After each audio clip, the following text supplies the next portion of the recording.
What took so long, some might ask, that for you to come to Surrey? Do you think the targeted extortions are a part of or only a symptom of a much bigger problem? Do you think the problem is that over the last few years, Canada did not follow its own rules, and that's why we are seeing this mess? You're advancing trade relations with India, and at the same time, you also need to take this stance of zero tolerance on any kind of foreign interference. Yeah. So how are you going to balance those two issues? Prime Minister Carney, thank you for taking the time to speak with us at Connect Media Network. You just walked out of a roundtable with the senior police officials and some of the local Liberal members of Parliament. What did you hear from the police chiefs and the senior officials and the local members? Well, Vijay, first off, thanks for taking the time with me. Very important meeting with all the police chiefs, including the Deputy Commissioner of the RCMP, the Chief Constables in Abbotsford, Delta, and Surrey as well, the head of CBSA, or Border Securities. Several things we talked about. One of the first things, though, I wanted to just underscore how seriously the federal government takes this issue, this scourge of extortion that's happening in the Lower Mainland, happening in other parts of Canada around, for example, Toronto. That's the first thing. The second, what we're doing is we're acting in terms of legislation. And I wanted to make sure from the police chiefs that we're doing the right thing in that legislation. We're toughening bail. We're toughening sentencing.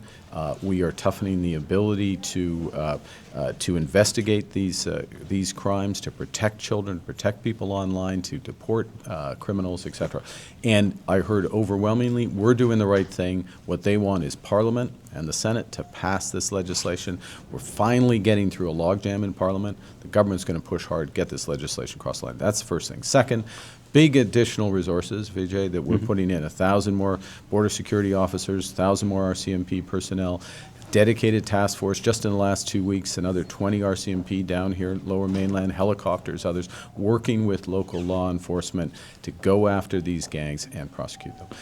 The third thing I heard, something very important that we've been pushing as a government, is the ability to track in a modern way this crime. Okay, and there's two aspects of that particularly. One is there's a lot of social messaging used in these extortions. So we need an ability lawfully to get those social messages so that we can prosecute those criminals. We can get them earlier and faster. We've got some of that in legislation. We need the opposition to get out of the way, make sure that's passed. And then the second aspect is following the money. The Minister of Finance out in Toronto today is making a series of announcements of us using a series of financial technologies and experts in order to follow the money so that we again can track down these criminals faster, if they're to be deported, to get out of the country, or if not, to lock them up. Speaking legislatively, there is a bill which is expected to be passed hopefully next week in the Senate. Yeah. Well, there's a bill in the Senate, it's called C-14, which is this bail and sentencing. So what it does is, okay, tougher sentencing if it's extortion, if you're using a weapon, if arson is involved, if gangs are involved. Tougher bail, it's going to be hard to get bail if any of those factors are there. And that is a total change from what the system has been. These law enforcement professionals and people in the community, they need that. So we're pleased that we're finally getting that through Parliament. I got to tell you, it took all the premiers back in the federal government 2 weeks ago when we had the First Ministers meeting in Ottawa to help break that logjam. It's great that it's moving forward. We got to get it in place. And then what we have to do, Vijay, is make sure that the prosecutors are educated in this and that we're applying the full force of the law. When do you see that those changes would be, people would be able to see the impact of these changes? Because, I mean, if there's all those steps involved. Well, those steps, finally it's moving. So we can see this in a matter of weeks that this becomes law. And we're ready. We're ready. These, the law enforcement officers have been asking for these types of changes. We're delivering those. In terms of the resources, if I can go to the resources, we're starting to see the resources on the ground. You've seen helicopters up, as there should be, to track through. We're seeing progress on prosecutions as well.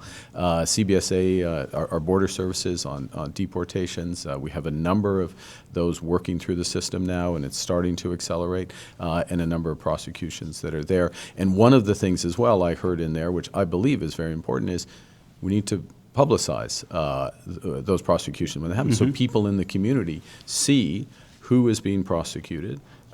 And actually that does two things. One, it provides some comfort that the criminals are being addressed, but also it can provide more information because there's multiple layers of this activity. There's the shooters, the arsonists, that layer. Then there's those who are brokering, if I can put it that way, the financial transactions, and then there's the gangs that are orchestrating all of this, and all of it needs to come together, and we need to attack it at all levels. Do you think the targeted extortions are a part of or only a symptom of a much bigger problem? I think that, it's criminal activity, and it's a criminal activity that's been made easier by, unfortunately, some advances in social media, some aspects on finance, so we're attacking that. Secondly, it's part of the issue, the social issue around this, has been how well we integrate new students, particularly to the country. Now, we're doing a couple of things there. One is, candidly, we have reduced the number of new students that are coming in. New student permits are down by more than 50% over the course of the last year since this government came into office, because we just don't have the capacity. But IRCC is now also advertising to attract more foreign students. They're placing social media ads. It's a different mix of foreign students, and the overall levels are absolutely down. They're down by over 50%. The new entrants, because we have to. We're welcoming people to our country. They should get a good education. They should have an ability to integrate into Canadian society. Everything we talked about in that room, these crimes that people have been experiencing horrifically, this is not Canada. It's not the bargain in Canada, and that's why we've got to attack it, and we've got to make sure that those who come in to our country aren't caught up in this type of activity. Do you think the problem is that over the last few years, Canada did not follow its own rules, and that's why we are seeing this mess? I would say it slightly differently, Vijay, which is that we didn't have all the legal protections that we need to fully tackle extortion as it built up. That's why we've made the most aggressive tightening since I got into government, the most aggressive tightening in the criminal code in decades. And I'll give you one example. Just in terms of bail and sentencing for all these types of crimes, arsons, use of a weapon, working with gangs, extortion, there are 80 different amendments to the criminal code just as part of that aspect of the legislation. So we're changing the rules, we're changing the laws, we're giving more resources to the police force, and we're working much better together across the federal government, provincial government, and local law enforcement. And Prime Minister, the country and your government is also walking a very tightrope on this with the transnational oppression issue, Yes. which is tied into this.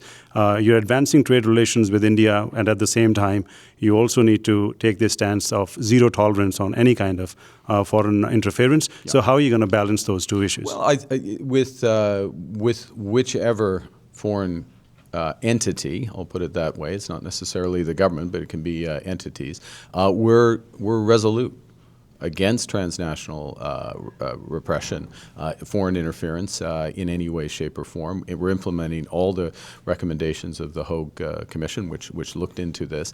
I raise it directly with leaders in countries where there is the possibility of that, and it's very important. Canada is a free, open, diverse society. We have a loud debate in our public square. That's exactly what it should be. But that's Canadians debating. It's not being influenced. It's not being guided.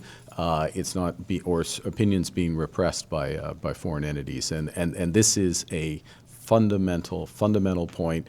It's one of the things that, again, has been made easier by advances in social media. You can call them advances, changes in social media, other aspects. And so within the spirit of Canadian freedom, we draw the line on this foreign interference. Anything else you'd like to say in closing? Well, I just want to underscore, I'm here because how seriously the federal government takes these issues around extortion.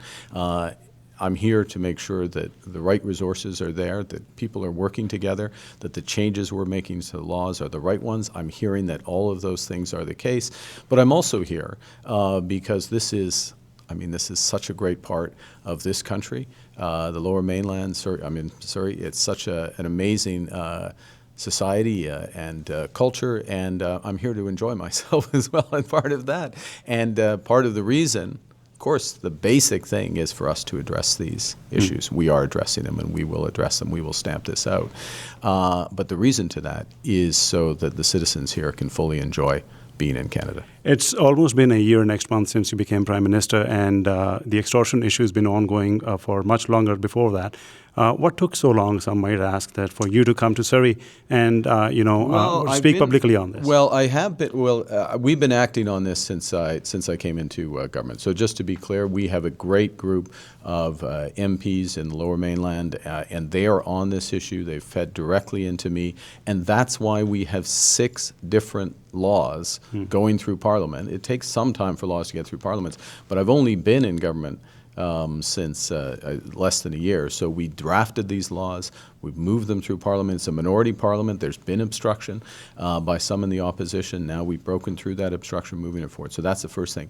Our first budget, 1,000 more RCMP officers, 1,000 more border security officers, $1.7 billion to address issues such as this.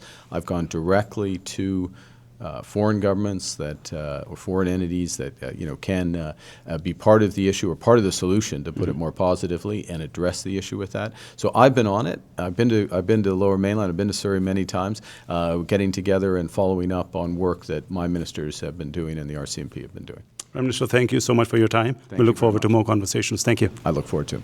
Thanks.